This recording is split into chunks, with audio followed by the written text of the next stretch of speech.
শুধুমাত্র মার্কেটিং এর জন্য লাক্স কোথায় চলে গিয়েছে, আর মার্কেটিং এর জন্য কসকো সাবান এখন বাথরুমের সাবান হয়ে গিয়েছে, just for marketing, just for branding, just for packaging. So আপনাকে চিন্তা করতে হবে আপনার মার্কেটিংটা কেমন হচ্ছে।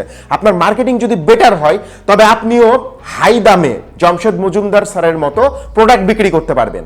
উনি কিন্তু খুব চমৎকার, মানে হাই ভ্যালুতে উনি প্রোডাক্ট সেল করে, বাট ওনার মার্কেটিং স্ট্র্যাটেজি কি, জাস্ট উনি যেটা দিবে সেটা অরিজিনাল অথেন্টিক প্রোডাক্ট হবে, এই ফিলিংটা মার্কেটিং এর মাধ্যমে উনি তার কনজিউমারের মাথায় ঢুকিয়ে দিয়েছেন।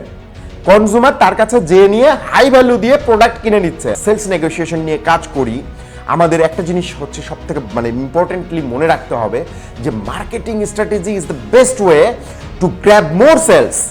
মার্কেটিং ছাড়া কোনো কিছু পসিবল না।